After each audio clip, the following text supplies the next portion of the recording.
we're going to do our best. I think you'll be okay with it. So we're going to try to connect slope fields with what we call separable equations and actual solutions. And I think I did a good job of introducing this the other day, so hopefully it'll be really good. dy over dx equals x minus 1. Go ahead, take 1 minute, and see if you could get something of a slope field drawn for that, based off of what we did on Friday. Ready, set, go.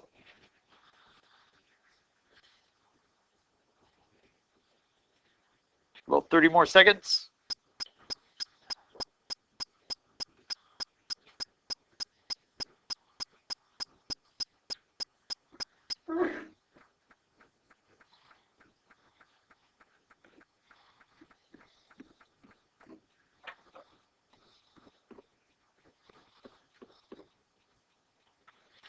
Five, four, three, two, one. Got it? Good. So this is generally part of, and we'll actually look at the free response questions for the AP, and this is a part of probably like a 9-point problem. And so what you just did right there, that got you 1 out of the 9. Okay, which let's take the points that we can get, right? So we talked about this on Friday. It says draw the solution for y of 0 is equal to 1. So it's a little bit different notation than we've seen before. What this means is it passes through the point 0, 1. Passes through the coordinate 0, 1. That's what that means. I'm not a big fan of the y of 0 piece. I wish they would write, say, f of 0, but they can't write f of 0, can they? Because f says that it's a function, right? And not all the things that we're graphing are functions. So they don't use the function notation. Does that make sense? So they're using y of 0. All right, so what that means is I locate 0, 1. I locate it right here, okay? And so what it's saying, whoops, sorry. So I locate 0, 1. And what it's telling me to do now is it's saying the graph goes through that point. So I want you to do is see if you could draw a graph that fits the slope field that travels through that point. Okay? See what you can come up with. Just draw something. See if you can fit the general shape. Go.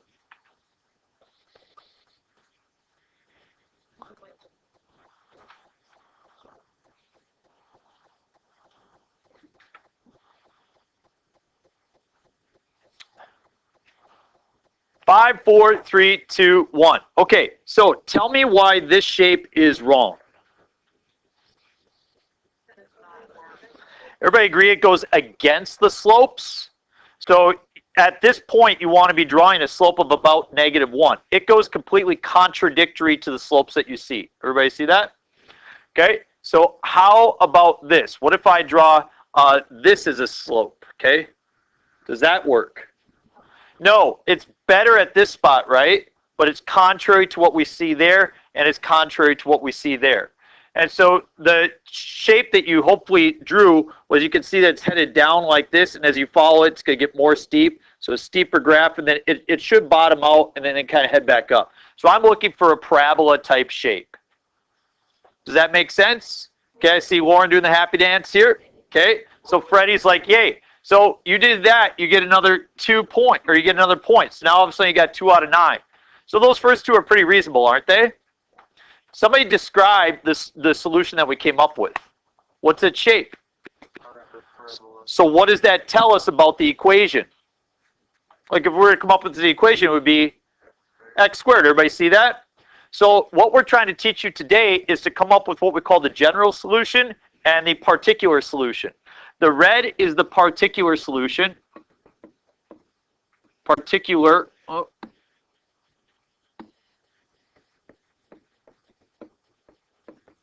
In that we know it goes through 0, 1.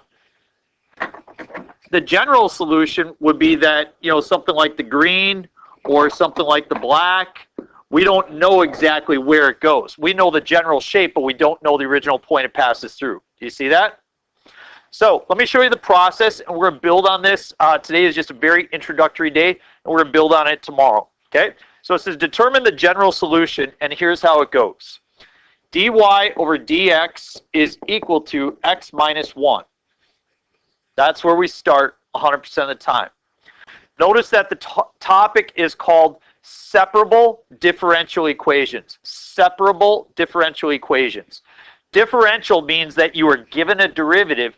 Separable means you can separate the variables. So what I'm going to do is I'm going to put the x's on one side and the y's on another side. Okay? And so if you have this, I'm going to write it as dy is equal to x minus 1 dx. I simply multiply both sides by dx. You good with that? So what that's going to give me in that situation is that's going to give me another point. I got 3 out of 9 now just by separating the variables. Okay?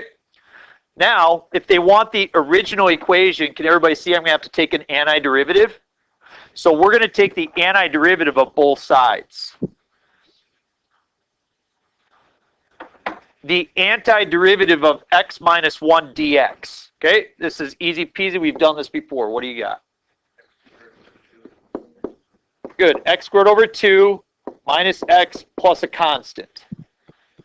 Is everybody good with that? And then dy is just 1 dy. So what's the antiderivative of 1?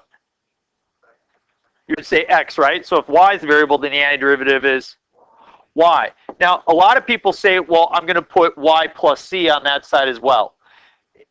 Folks, it doesn't matter if you have a constant here and another constant there. The fact is, there's a constant floating around, right? So we just put the constant with the x's. We don't need to show multiple constants, okay? So this is our equation right there. Hey, congratulations. By doing that, you now have 4 out of 9 points. Like you're above now the school average and you're getting to that national average. Not too bad, is it? Okay, so as I write it, I have y is equal to x squared over 2 minus x plus c. This is what we call the general solution. All you did is you put the x's and the y's, the dx and dy on each side. You took the antiderivative. You show that it has a form of plus c. If you don't show the plus c, then you're going to get a point off. Okay? They have to see the plus c. For the particular solution, we do this. Y is equal to x squared over 2 minus x plus c, given that we have the condition of 0, 1. So we need to use this 0, 1. So all that means is I plug in what for what? 0 for x and 1 for y. So I'm going to plug in 1 for y and 0 for x. And that's going to allow me to solve for c. So if you notice, I get 1 is equal to c. Now that I've solved for c, I can write the new equation. And the new equation would be y is equal to x squared over 2 minus x plus 1. And this is what we call the particular solution.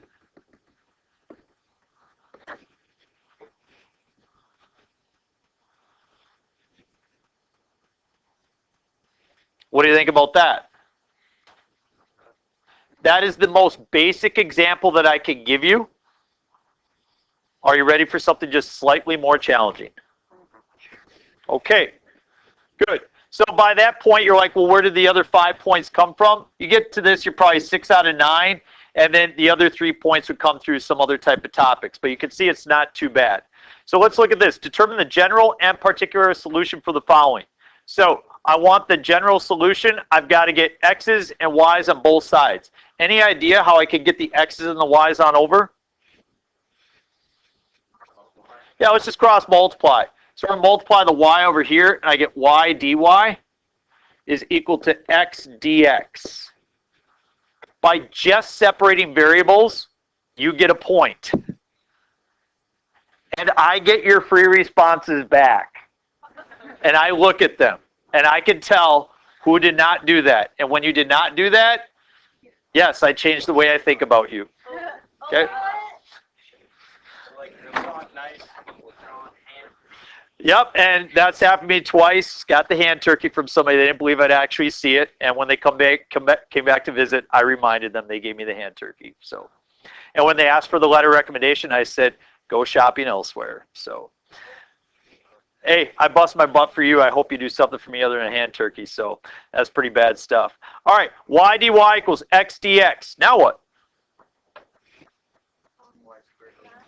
Yeah, good. Integral. Okay. So we're going to do the integral both sides. Let's start on the right side just for consistency. What do you get over here? Plus a constant. Good. What do you get on the left side? Good. And I'm not going to write plus a constant. Agreed? So what's different is in our first situation, notice how we just came up with y, and there was no solving. All of a sudden now there's solving that has to happen, right? So I want to solve for y. So what are you going to do to both sides? Yeah, you're going to multiply by 2. So we get y squared is equal to x squared plus 2c. And then we square root both sides, don't we? And so we get y is equal to plus or minus the square root of x squared plus 2c. So notice that you're wondering whether or not it's positive or negative, right? Okay.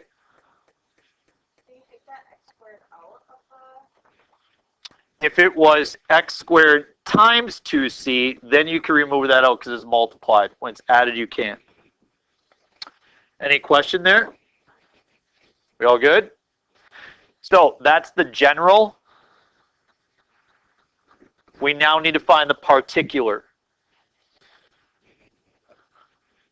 So what do we do to find the particular?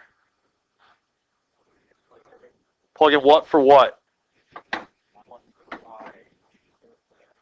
Yeah, so 1 goes in for y equals plus or minus the square root of, and then we plug in 2 for x. So we get 4 plus 2c. Okay, this is how we determine whether it's positive or negative. This 1 value here, was it positive or was it negative? Positive, do you see that?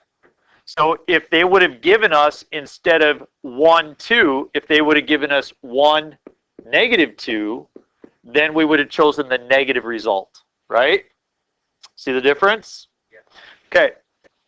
So in this situation, I'm going to choose the positive result. So 1 is equal to the square root of 4 plus 2c. What do I do to both sides?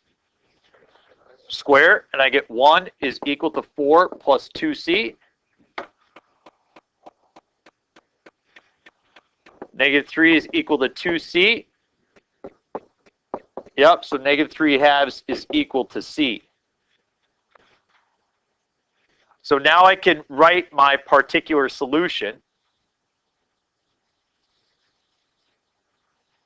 which is y is equal to positive or negative, positive root of x squared,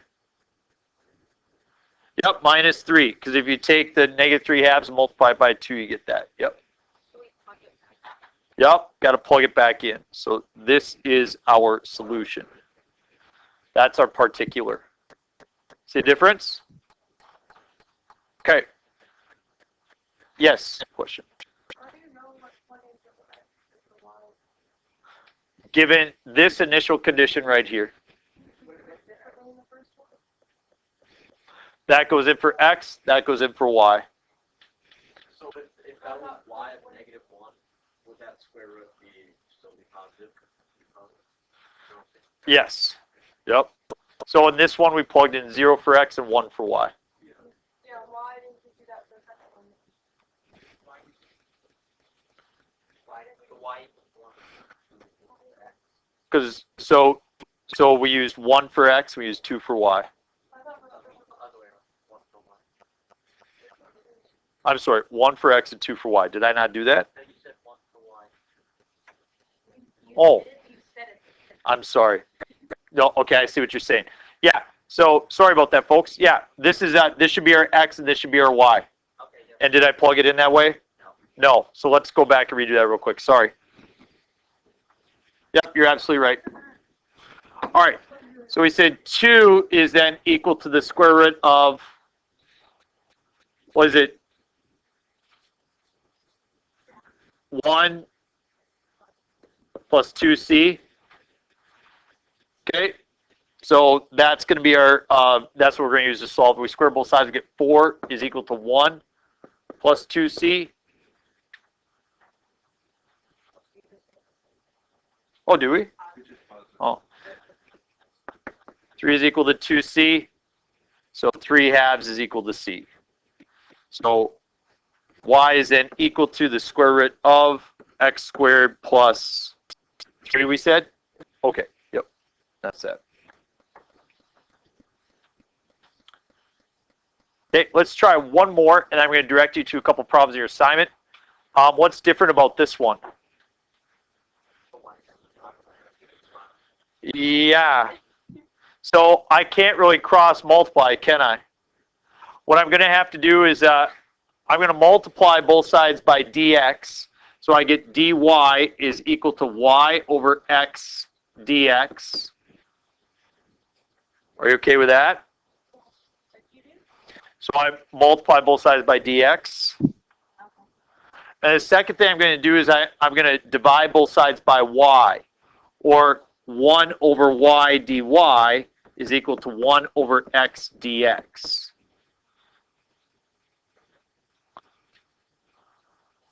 Are you okay with that?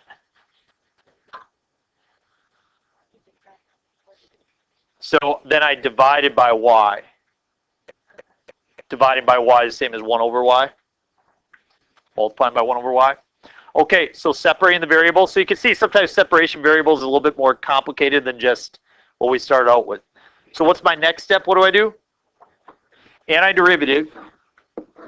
What's the antiderivative of 1 over x?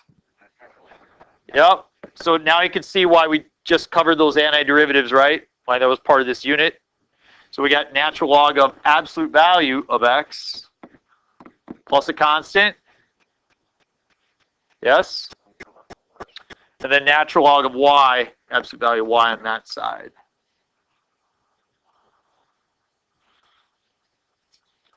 Okay, so this is a little bit trickier to see. Does anybody remember how we get rid of a natural log? Yeah, create a base of e. Very good. Yep. Create a base of e. And what happens in this situation is you're left with the absolute value of y is equal to e to the natural log of x plus c. So I can't make all of this go away because it's got the plus c attached onto it. But all right, and now we have some useful things we got to talk about. You'll begin to see why this gets a little bit more complicated. E to any power is positive, so it doesn't matter what you do with it.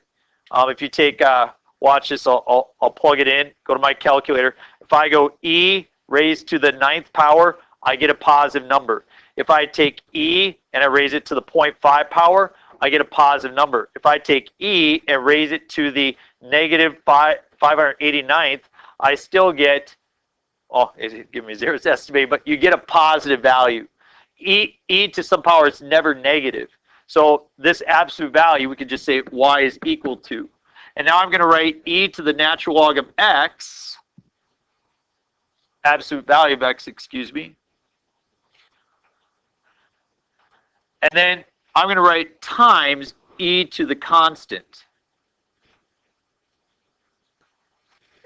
Let's make sure everybody understands why that happens. This is one of the more common separable equations you're going to see on the AP exam. If you have 5 to the 2nd plus the 3rd, everybody agree that that's 5 squared times 5 to the 3rd, that those are equivalent expressions? So this is how they like to write it. They say e to the natural log of the absolute value of x times e to the constant. Well, isn't e to the constant just some constant? So therefore, they would write it as y is equal to a constant times e to the natural log of the absolute value of x.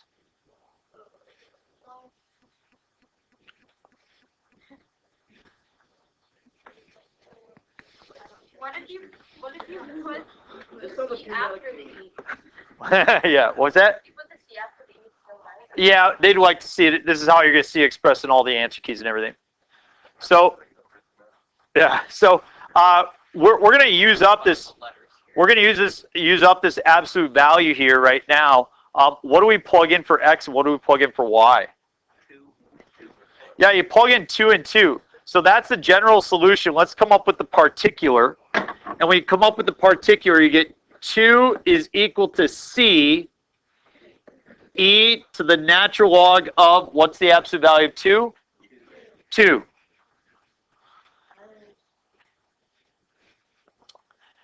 Does anybody see how this simplifies?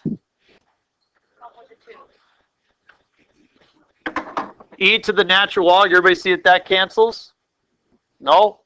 Oh. That's the relationship. So 2 is equal to 2c. So then you can just take the 2 and divide by c or what? Yep, so this 2 times c. Yep. So what's c?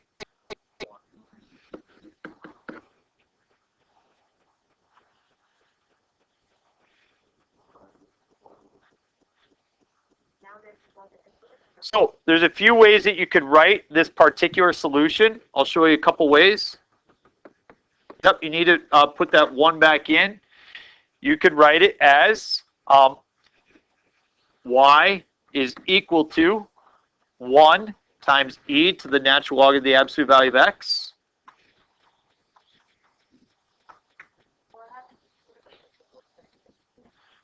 What's that?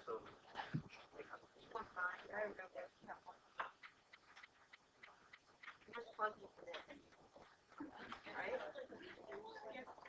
have to write the absolute value side. You do have to write the absolute value piece. Yep. Not the absolute value over here. Yep, because we already figured that out. And the second way to write it, if you look at right here, yep, no, that's how we want to write it. I'm not going to confuse you. Let's leave it like that. So that's a good day of introduction. Tomorrow we're going to start class by going over these 3. Slightly a little bit more involved, but you should be doing fine. And then you're going to get probably about 20 minutes to work on your assignment. I'll also hand out the study guide to you, but this is the last of the content that we want to know for the test. So good job.